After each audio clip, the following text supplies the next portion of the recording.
Mary, welcome to Namibia. I can take you on a beautiful tour, on a bicycle tour. During that tour, you can actually experiment or experience different variety of food, and one of these delicacies of Southern Africa is the mopane worm.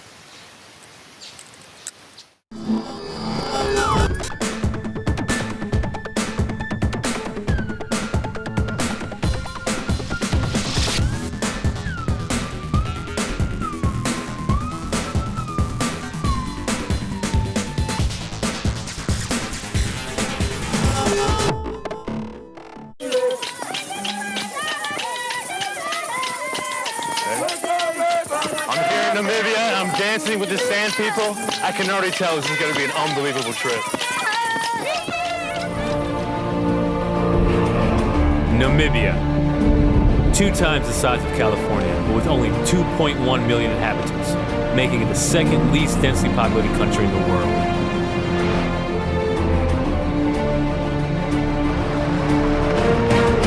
The country is situated in southern Africa, nestled on the Atlantic, and bears its name after one of the oldest deserts. Unpaved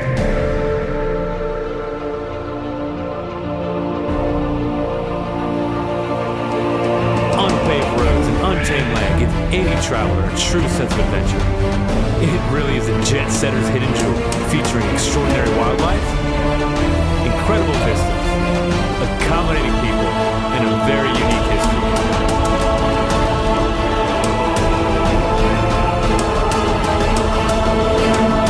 Think of off the beaten path destinations, this place is it. Let's begin in Windhoek.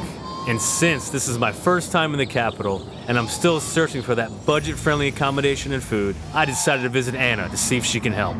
Anna lives northwest of the city center in the township of Katatura, which means the place where no one wants to live, as bizarre as that sounds. Let's see if she's home. Anna! Mary! Hello, how are Hi, you? good. How are you? Well, I'm excited to see what you have planned for us today. Anna's the owner and operator of Catatours, a bike touring company. So naturally, she wanted to give me some history of the township via a bike tour. Tell me a little bit more about Katatura. How many people live in Katatura? About, 2/3 of the population. I mean, Windhoek is about 480,000 people. 480,000 people? So 2/3 of that lives in Katatura. So yeah, it's quite huge. Katatura was created back in the 60s when South Africa brought apartheid into Namibia, making me understand the literal translation of the township name. Nowadays, this vibrant portion of Windhoek is full of people eager to live here, fulfilling its new unofficial name, Matatura, the place where we want to live. Now here you'll see that most of the people here with corrugated iron house. The corrugated house is actually it doesn't necessarily mean that you're also poorer. It's also just because it's the cheapest form of building material that is affordable to most of the working class and middle class. Yeah. Poverty is a reality here. However, low-cost housing gives everyone an opportunity to belong. The average salary here, again, we'll look at this about 800 Namibian dollars per person. 800 a month? 800 a month. A month. A month. And so that's $100 a month in American. $100 American dollars? That's insane. My cell phone bill is more than that. But when it's time to spend your money, Evelyn Street's the place to do so. So Evelyn Street is the 5th Avenue of Katatura, actually. Yes. It's the 5th Avenue, so it's the equivalent. This is where all the shops are open 24 hours. The Windhoek, because it's buzzing, it's more buzzier. This main street is filled with everything from bars to hair salons. Let's go to 5th Avenue then. Let's go to 5th Avenue. I need to buy some clothes. I need to shop. No? Maybe beer. Maybe beer? Meats and beer are very essential to everyday life in Namibia. Little did Anna know, these are 2 of my favorite things. So I decided to hightail it to the local market. Yeah. So this is you said single quarter market? Yeah, this is a single quarter market. Okay. Actually, it's called Osheto market. Osheto market? Yeah, single quarter is more the area. Okay. So here you find all sort of meats. You can buy from fresh meat to barbecue meat, right in front of you there for $1 a piece. What is the barbecue called? What do you guys call it here? Kapana. Kapana. Kapana is a traditional street food snack here in Namibia. It's a mixture of sliced grilled red meat and fat. Good. We just have the best. You have the best? We have to, yeah. We have to. Come to Namibia. They have the best meat. So much raw meat. As far as the eyes can see. I really have never seen so much raw meat in my life. All this hacking made me feel like I was watching an episode of Dexter. Affecting the feet and the head of the cows. Yeah. And people actually eat this too as well. You guys don't waste. This is a man's paradise and a vegetarian's worst nightmare. The best way to end a bike ride with my new friend Anna is to take a pit stop at a local shebeen. This is what we do at a shebeen, right? That's what we do in the You drink. Yeah. You drink. And enjoy. With our good friend Cambo. Responsibly. Drink responsibly. And enjoy. That's right. That means we can't ride our bike afterwards. Exactly. Cheers. Cheers. Yes. But my visit with Anna was not over, as she had a few other surprises in store. Some traditional Vama music and dancing from the north of the country, and a hearty Namibian meal complete with legendary mapana worms, served up by the women of the Panduka Project. Caterpillars.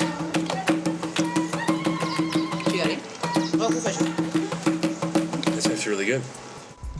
At that point, we still have not situated a place to stay, but Anna offered us a cardboard box back in the center of town for the crew and myself. Yeah, I'm a budget-minded traveler, but a cardboard box? I really did not have any other options, so we headed back to Windhoek. This capital has continued to show modernization from its German colonial roots. It boasts everything a capital has to offer, from shopping malls, parks, restaurants, and even a happening nightlife. But let's get back to this cardboard box. The Cardboard Box Hostel was started in 1992 for one reason and one reason only: the need for beer money. Typical of a backpacker. That's right, the Cardboard Box is a hostel. I'm not that cheap. What's your favorite part about the hostel? Besides the bar, Beautiful bar here. absolutely, is all the awesome people we meet. We get incredible people, yeah, just so many wonderful travelers, and it's a great experience. Maybe 10 meters away, a cat's gonna be racing. I mean cats, I'm talking about cheetahs. We had a great time in Windhoek, but then our journey would take us to the cheetah capital of the world, Otjiwarongo. In order to see the fastest land mammal on the planet, I rented a car, as it's the most convenient way to move around this vast country. Namibia is home to the largest remaining wild cheetah population, with approximately 20% of the world's numbers. It took 4 million years to develop this unique species of feline, but only 100 years to bring it to the brink of extinction.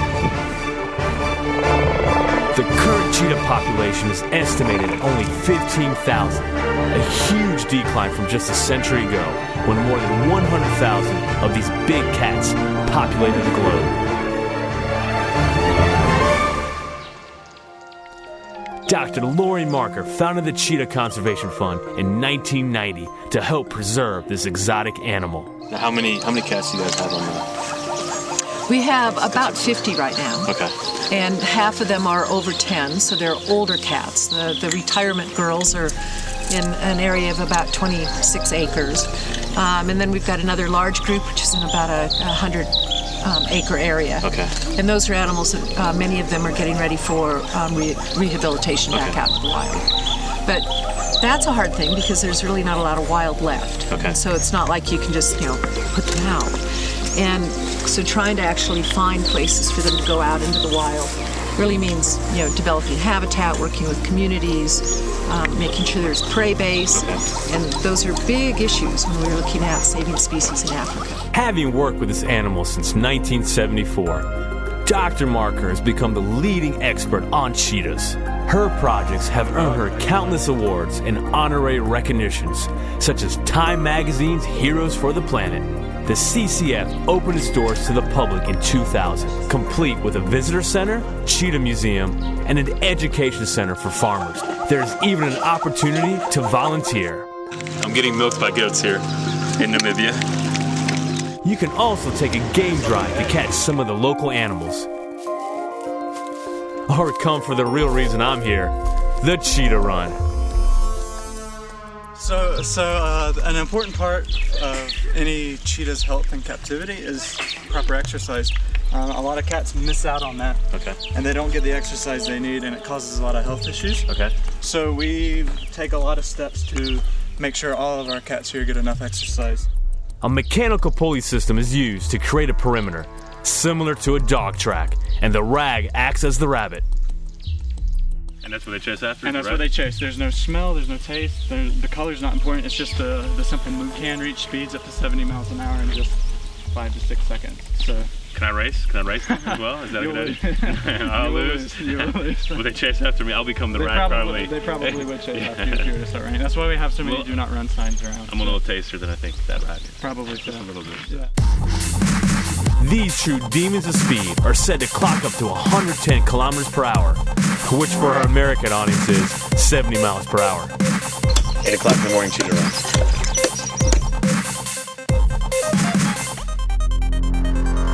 Cheetahs are genuine performance machines with their lean bodies, long, powerful legs, and aerodynamic heads. Like a natural superhero, they can cover up to 20 feet with just one stride. Their tails act as a counterbalance, similar to a rudder, helping them change direction in the blink of an eye. Cheetahs also have keen vision, being able to see up to 3 miles away as they hunt down their prey. He just looked at me, licking his lips. This is not going to be good. We always try to go by public transport, local transport as much as possible, and travel as the Africans do, because that gives you sort of a real experience.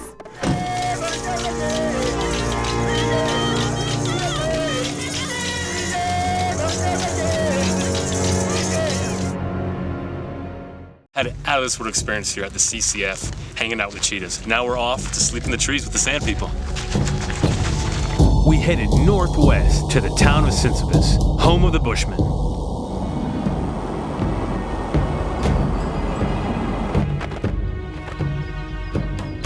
These indigenous people, also known as the San, are said to be the oldest inhabitants of Namibia. But it doesn't stop there. They even span across 8 other countries in southern Africa. Traditionally, they are hunters and gatherers, using their natural surroundings for survival. And apparently that has worked well for them, as there are approximately 27,000 San in Namibia alone, and they have been there for at least 20,000 years.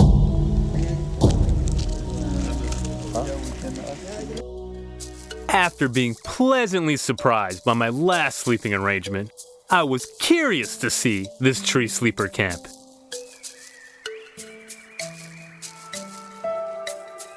We're at Tree Sleepers Camp. I'm here with my good friend Moses, and we're going to set up our own tents. Is that correct? Yeah, sure. We're going to set up our own tent, and in our tradition, if you are to face to the west, which is normally the side that people who are buried are facing, then you're going to get sick. That's what. So you don't need to put your pillow to that side. I don't know how you guys so to the east always. Everything is to the east. Apart from that direction. Okay.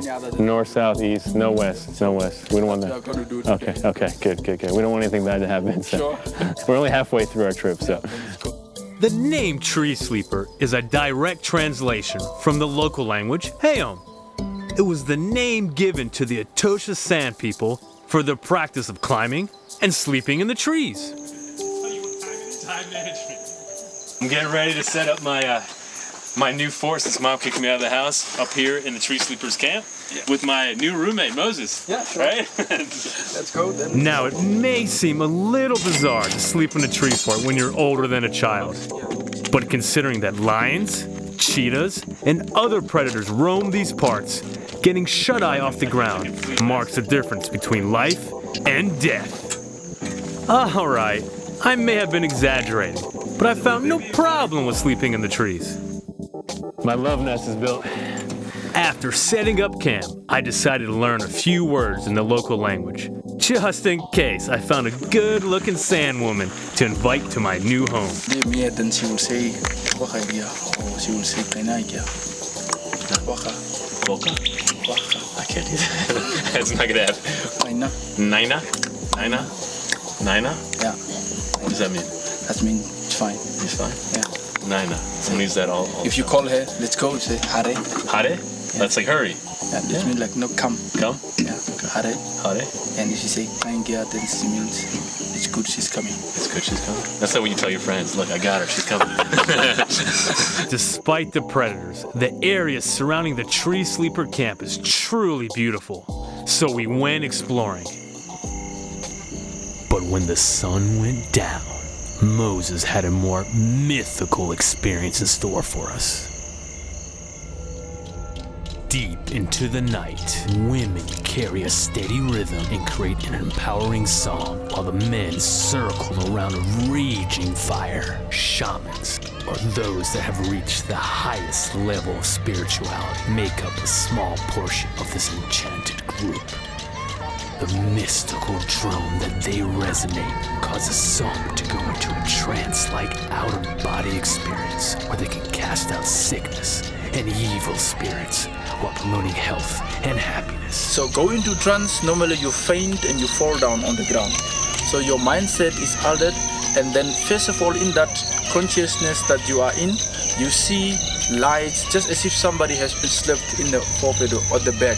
You see that circle lights in your face, and that's what they feel. You do see the faces of the people or the figures of the people which are unusually tall, elongated, long figures and all those things, unusual things that you don't normally see. You can only hear, according to them, the voices of the ancestral spirits, not the people on the ground. The shaman invited me to share in this ecstasy so that I could ward off any evil spirits lurking in my being.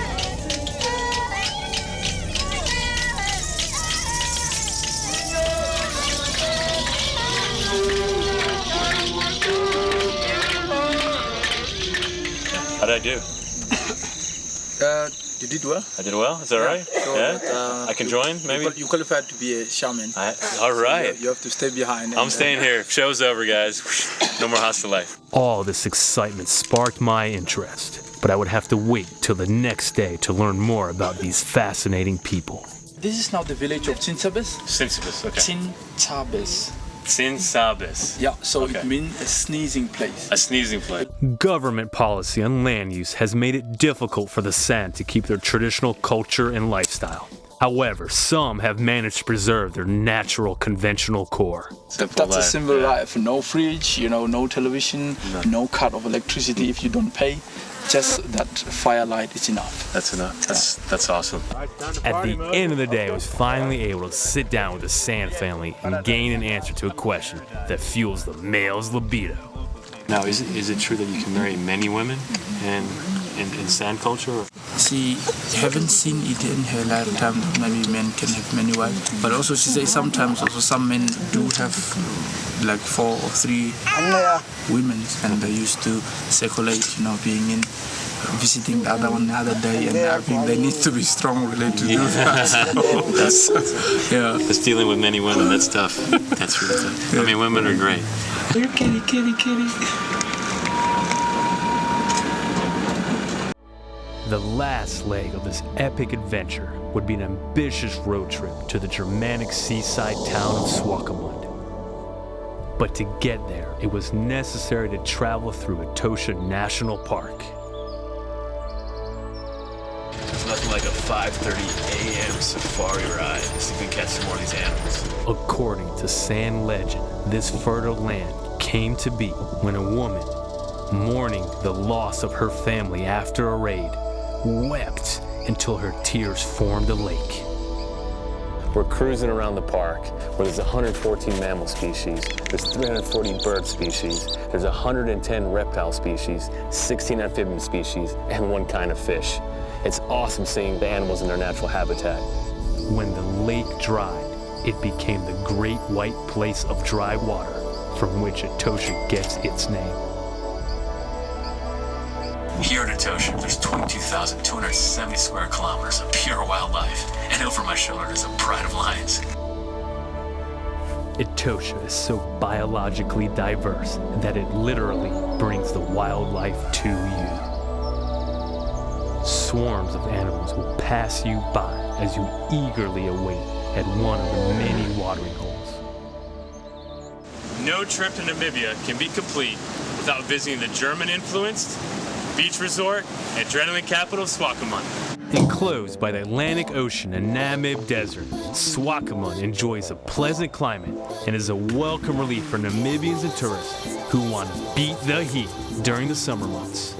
The institution of this city dates back to 1892, when it became the main harbor connecting Germany and Southwest Africa. Let's do it! But some travelers, like myself, venture to this city to get their adrenaline fix and to explore the Namib Desert in a couple unconventional ways.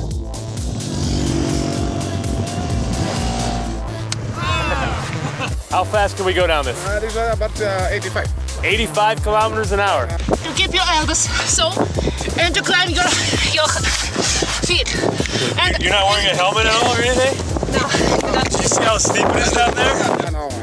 I'm kind of scared. Can't come to Swakopmund without playing in the sand. You want to go first? Yeah, I'll go first. Yeah? Yeah. After you, my friend. Okay. See you later, my friend. Bye. I might run down.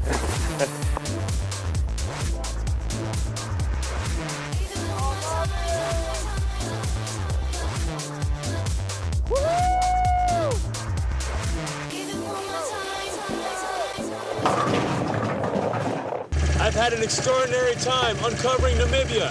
Until next time, keep your mind free and your eyes open, because you never know what adventure awaits. Ready to roll it?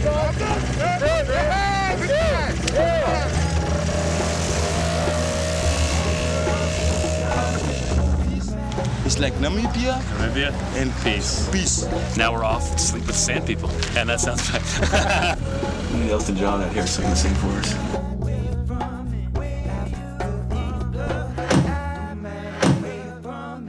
Africa in your blood.